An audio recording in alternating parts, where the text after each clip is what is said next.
Dando início então à nossa reunião de hoje, vamos elevando os pensamentos a Deus, a Jesus, fazendo a prece que Ele nos ensinou.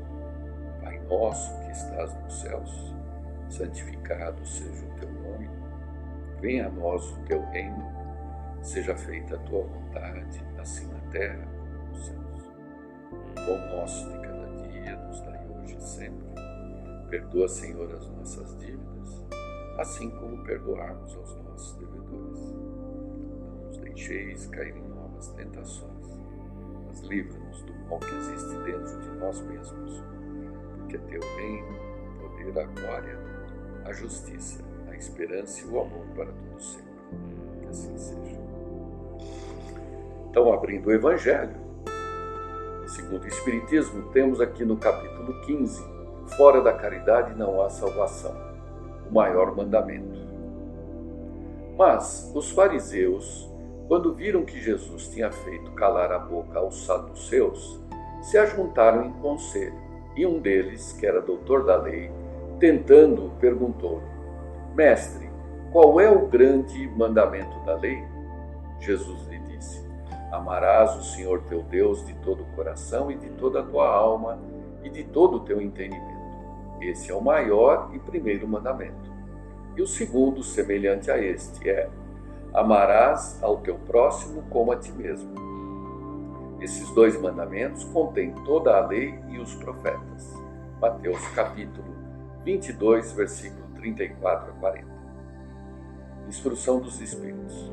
Caridade e humildade, esta é a única via de salvação. Egoísmo e orgulho, esta é a via da perdição.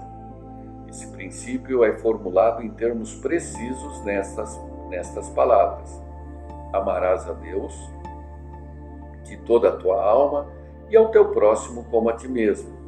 Esses dois pensamentos contêm toda a lei e os profetas.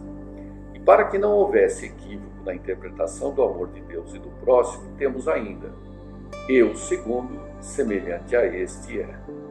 Significando que não se pode verdadeiramente amar a Deus sem amar ao próximo, nem amar ao próximo sem amar a Deus, porque tudo quanto se faz contra o próximo é contra Deus que se faz. Não se podendo amar a Deus sem praticar a caridade para com o próximo, todos os deveres do homem se encontram resumidos nesta máxima: fora da caridade não há salvação. Então, por ser o maior mandamento, o que vamos repeti-lo, amarás o Senhor teu Deus de todo o teu coração, de toda a tua alma e de todo o teu entendimento. O que significa isso? De todo o seu coração é de todo o seu entendimento, é de todo o seu sentimento, De todo o teu entendimento significa de tudo aquilo que você entende, você raciocina, de toda a tua razão, E de toda a tua alma, quer dizer, não importa se está na condição de encarnado ou desencarnado, Então amarás o Senhor teu Deus em todo o tempo, por tudo aquilo que você pode entender e tudo aquilo que você pode sentir. E aí, ainda amar ao próximo, como a ti mesmo, porque não há como amar a Deus sem amar ao próximo e vice-versa, porque é óbvio, se a criação de Deus envolve todas as coisas e todas as pessoas, reconhecer a criação, reconhecer Deus é em toda a sua obra que está no nosso irmão, que é o nosso próximo. Não faz o menor sentido amar a Deus se desprezar o próximo, o seu irmão. Estaríamos negando na prática esse amor.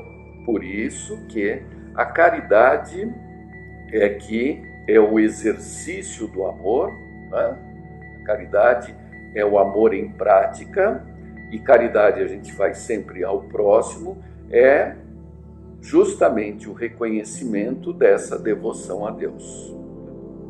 Isso é tão importante que Kardec faz uso desta mesma passagem em 2 capítulos do Evangelho segundo o Espiritismo. No capítulo 15 que acabamos de ler, fora da caridade não há salvação, o maior mandamento, mas também no capítulo 11, amar o próximo como a si mesmo, o maior mandamento. A mesma passagem bíblica é utilizada pelos Espíritos em 2 capítulos. Né? E aí vamos contextualizar, né? Em que circunstâncias Jesus colocou isso. Então encontramos aqui a menção que fizemos do capítulo 12, né? Do capítulo 22, versículo 34 a 40. E ele começa assim: e os fariseus, ouvindo que fizeram emudecer os saduceus. Como é que diz? Jesus emudeceu os saduceus. A resposta está justamente nos versículos imediatamente anteriores, que eu vou mencionar aqui.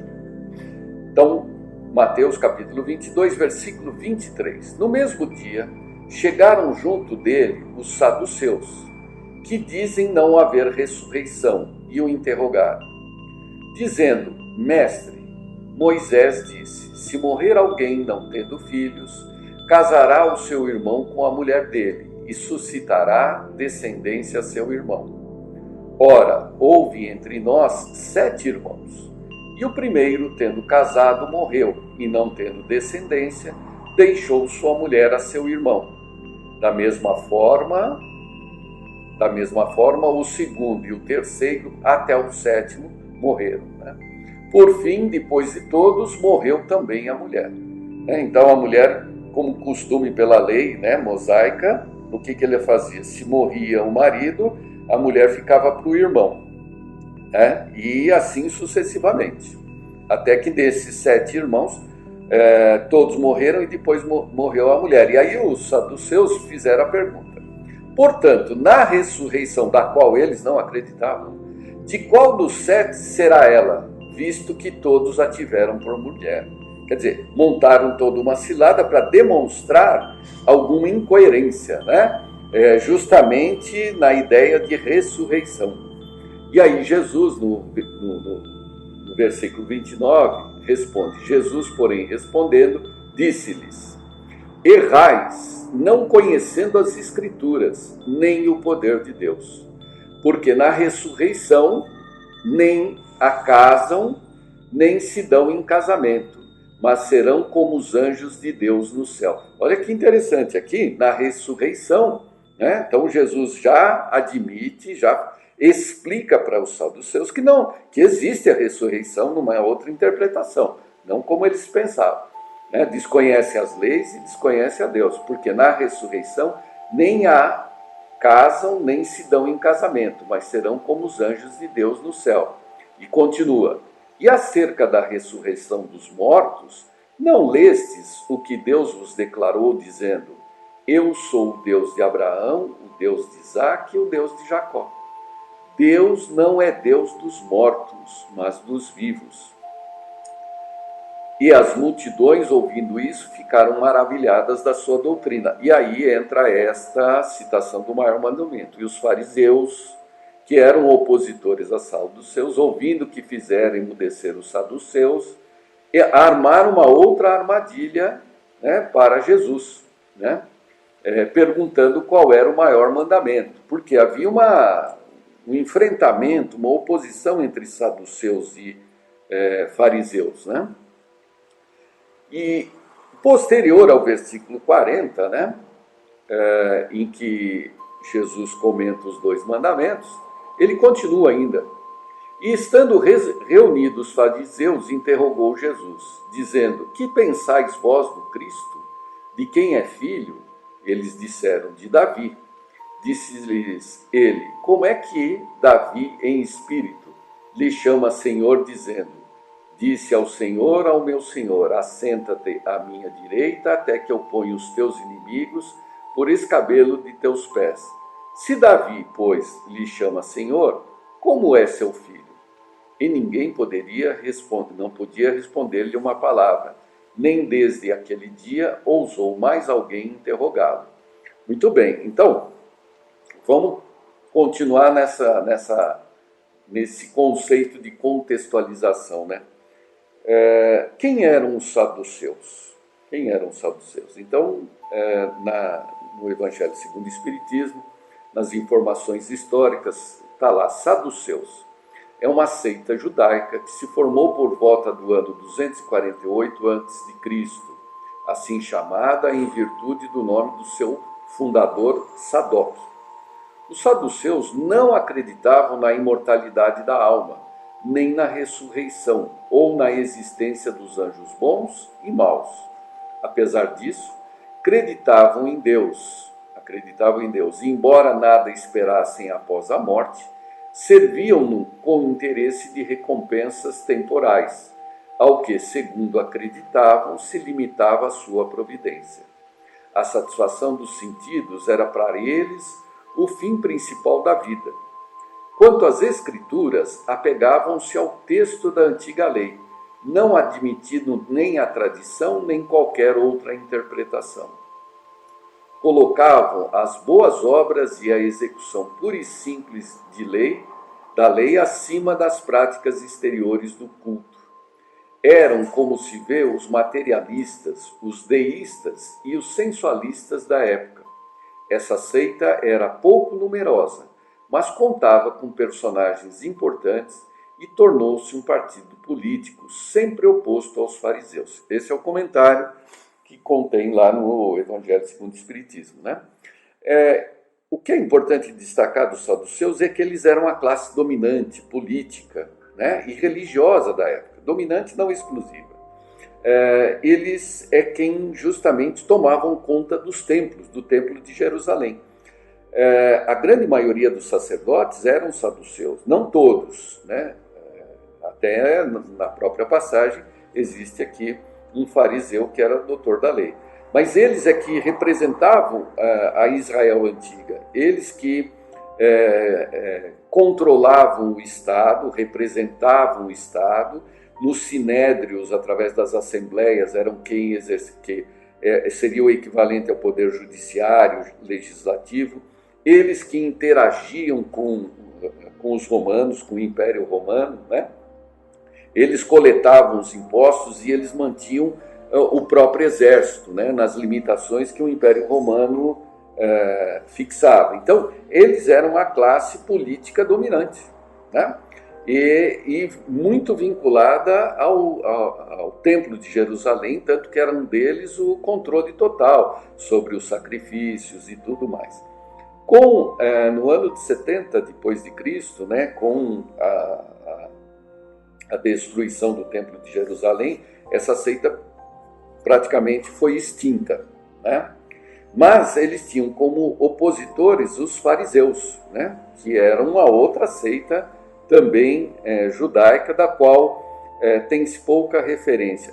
O que se sabe a respeito dos saduceus é justamente através de escritos de um fariseu, né? Por isso que não se leva muito a rigor, porque era um opositor, né, falando do grupo, o que já compromete a sua opinião. Mas o importante aqui é que nessa passagem bíblica de Mateus havia todo um questionamento deles em relação à ressurreição e mesmo às Escrituras, e a resposta que Deus deu, que Jesus deu, colocando que o maior mandamento é amar a Deus sobre todas as coisas, né, e o próximo como a ti mesmo, e isso resume todas as leis e os profetas, quer dizer, os profetas, aqueles que anunciavam ao longo do tempo a vinda de Jesus, e as leis aqui se entendiam como as leis judaicas, né? As leis justamente que eram estudadas pelos doutores da lei, né? Essa contextualização, se a gente olhar, né, nós vamos perceber que ele tanto responde a um grupo quanto responde ao outro. E a partir de um modelo prático, né, de uma ocorrência local, ele tira a regra geral, né? Amar a Deus sobre... E é tão geral que ela vai muito além da citação, né? Então vamos retomar. Amar a Deus sobre todas as coisas. Todas as coisas. Não há valor maior para nós. Nem a família. Nem a família. Por que não a família? porque a família ela é constituída a partir de Deus. Tanto que naquela resposta, né, quando na ressurreição não se casam e não se dão em casamento. Opa, o que significa isso? Ele está falando que o espírito não tem sexo, não há o maior, não há sentido em acasalamento na espiritualidade, porque não há a geração, né? Espírito não, dois espíritos não geram um terceiro espírito, né?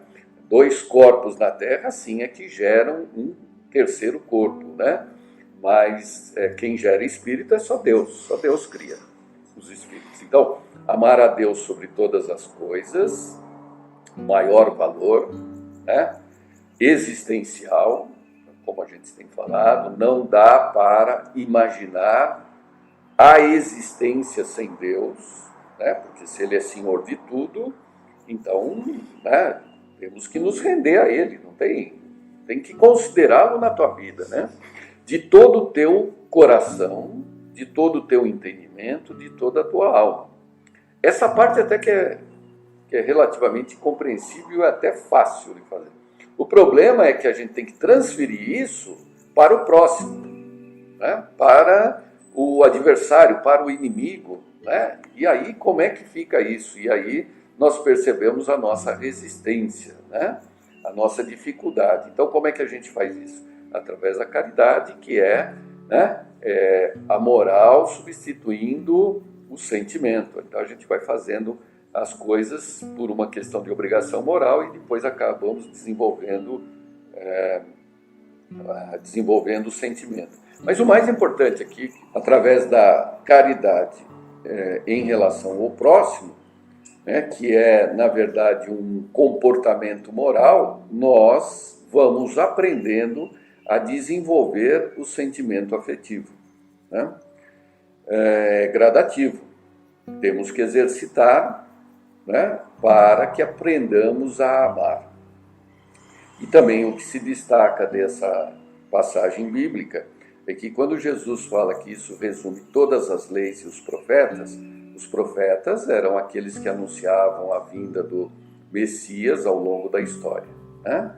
E também as leis. Que leis ele estava se referindo? Num primeiro momento, poderíamos pensar que são as leis judaicas, né? As leis que ordenavam lá a sociedade, o comportamento social daquele povo daquela época. Mas não, nós aprendemos com os espíritos que as leis, né, quando se fala em resumir todas as leis, são todas as leis físicas, químicas, biológicas, leis sociais, advindas de Deus, né? Por quê? Porque todo esse conjunto, toda esta criação, né, atende à resposta dada, né, que quando o porquê da nossa existência, né? Deus nos criou por amor e para amar. Então, toda a obra de Deus, ela tem o amor como ponto básico, que se expressa como leis junto à matéria e leis junto aos espíritos. A matéria é isso que nós mencionamos, leis físicas, químicas, biológicas. Aos espíritos são as leis comportamentais, o código moral cristão. Ok? Então, prazer em revê-los e até a próxima oportunidade.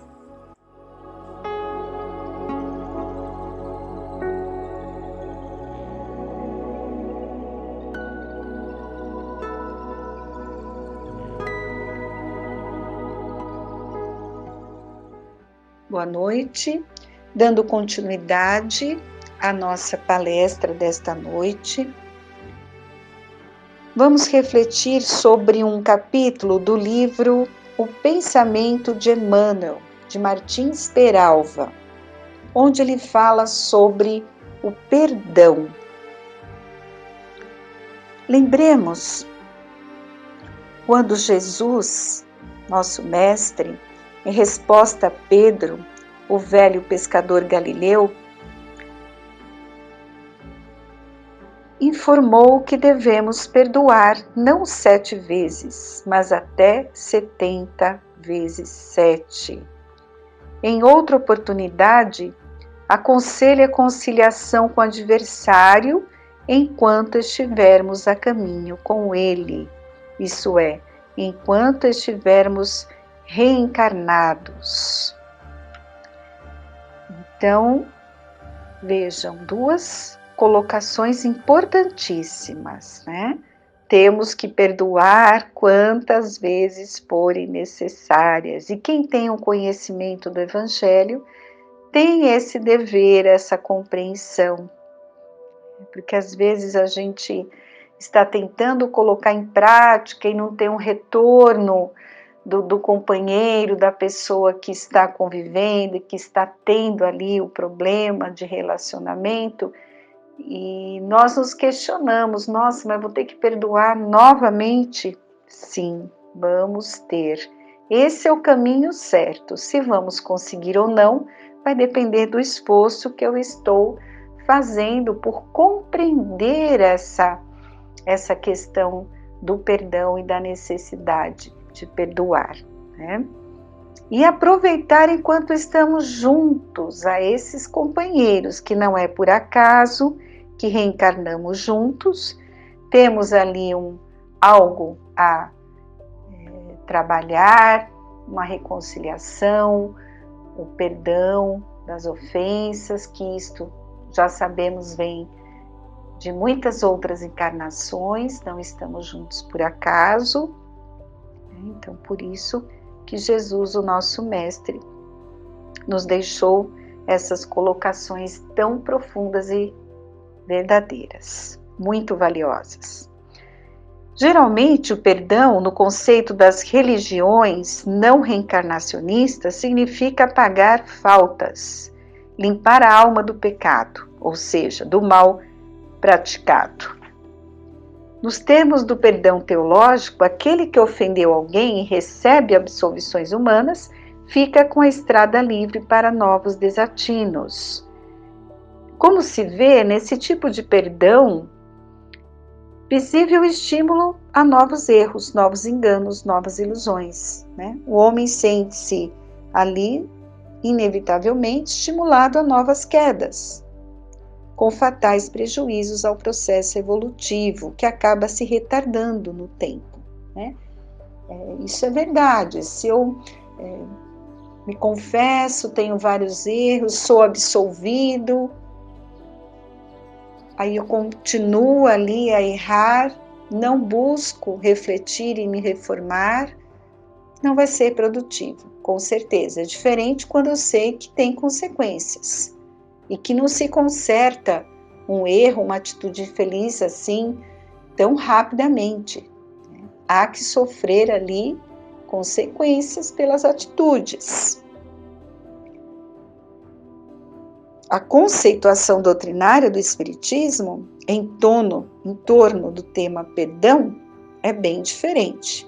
Muito diversa, menos fácil, mais sensata e mais lógica. O perdão, segundo a doutrina espírita, não alarga as portas do erro.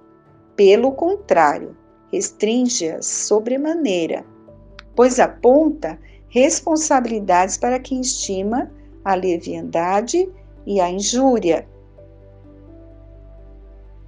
De acordo com os preceitos espíritas, não há perdão sem reparação consequente.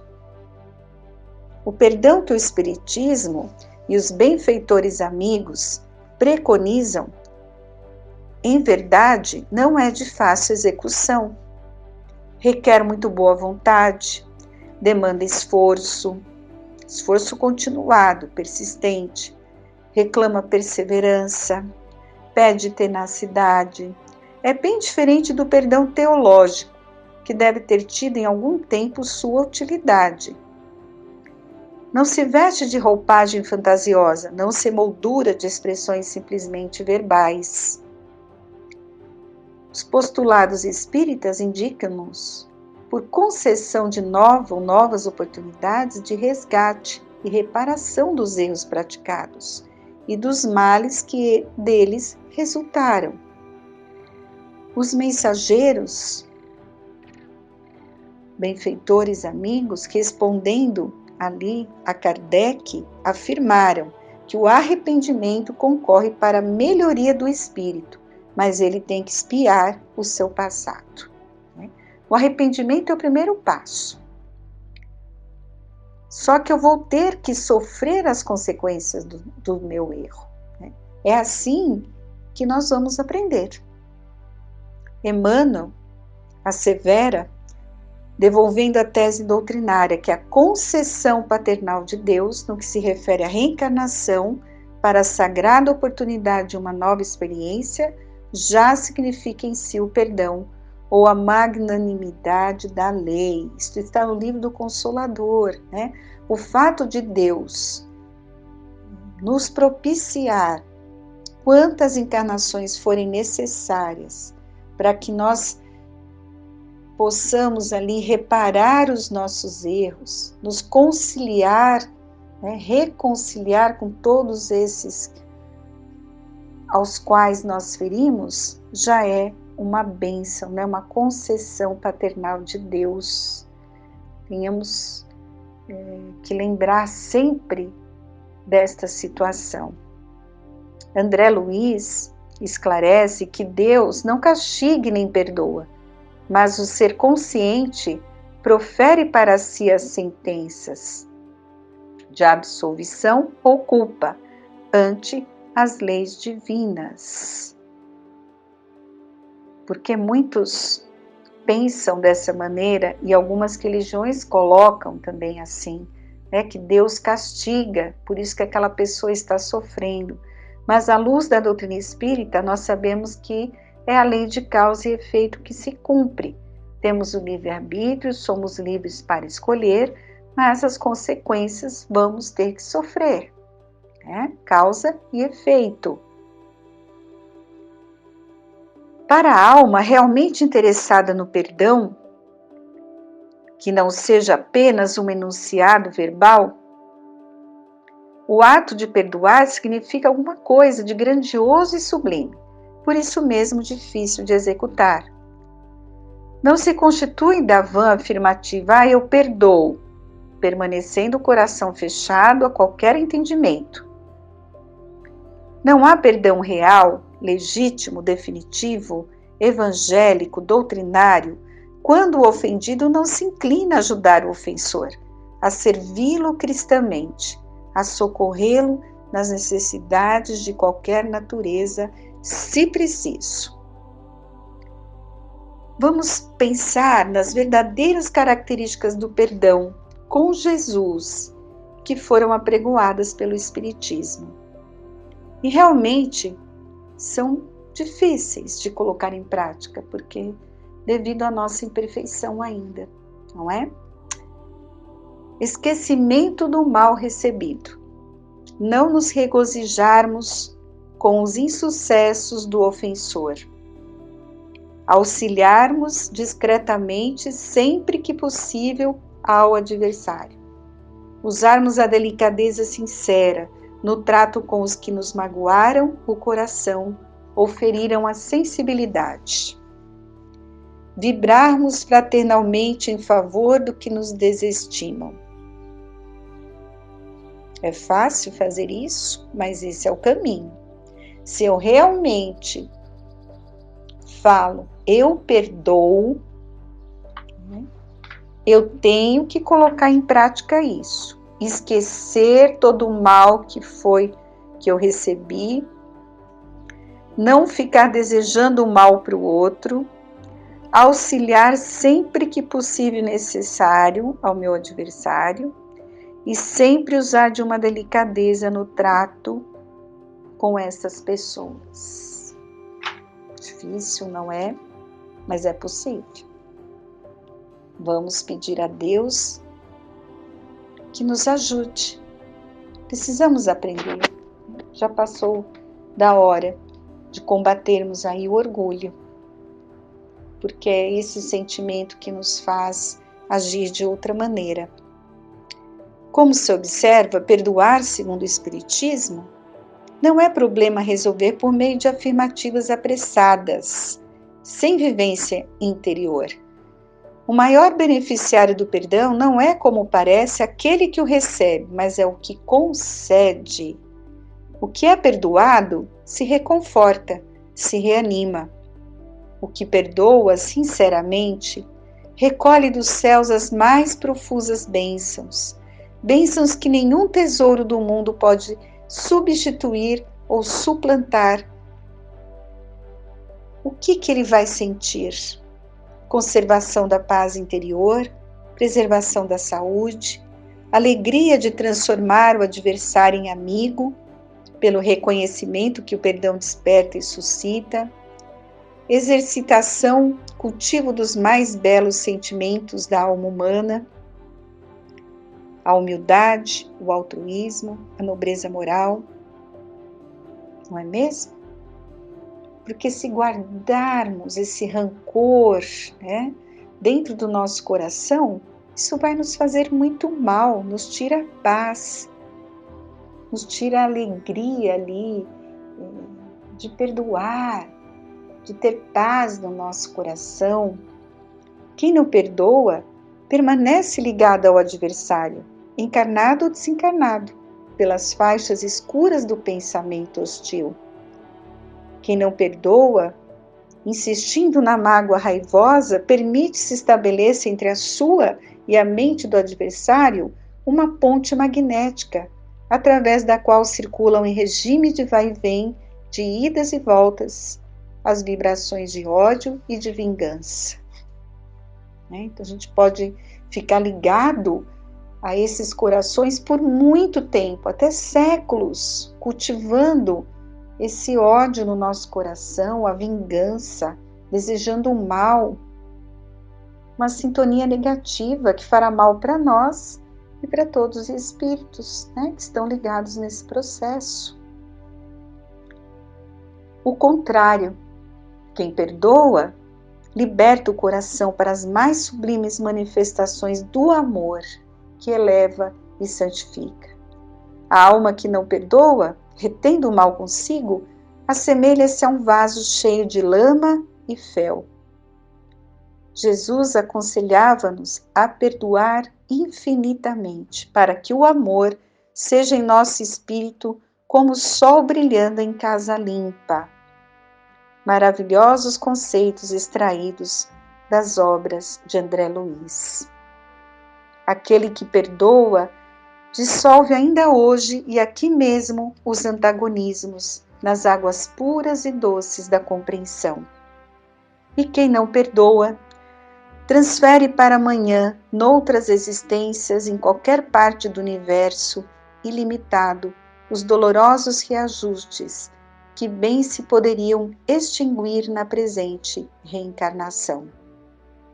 Aquele que perdoa transpõe os pórticos da espiritualidade na morte do corpo físico, com a paz na consciência, a luz do espírito e o consolo no coração. E quem não perdoa, carrega consigo no mundo extracorpóreo a sombra e o remorso.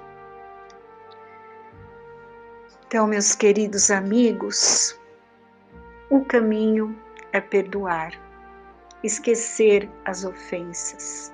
É difícil, não é fácil para todos nós, seres humanos, imperfeitos que somos, ainda enraizados em sentimentos de orgulho, vaidade, egoísmo, compreender as faltas dos nossos irmãos, mas é possível. Então estejamos muito atentos com essa atitude no nosso dia a dia, com as pessoas que nós convivemos e pedindo sempre a Deus e a Jesus que desenvolva em nós esse sentimento de compreender e perdoar quantas vezes forem necessárias. Assim estaremos realmente seguindo o conselho do nosso divino amigo Jesus. Pai nosso que estais no céu, santificado seja o teu nome. Venha a nós o teu reino, seja feita a tua vontade e não a nossa, assim na terra como no céu. O pão nosso de cada dia dai-nos hoje. Perdoa, Senhor, as nossas dívidas, assim como perdoamos aos nossos devedores. Não nos deixeis cair em tentação e livra-nos de todo o mal. Que assim seja. Que Deus abençoe a todos. Uma boa noite.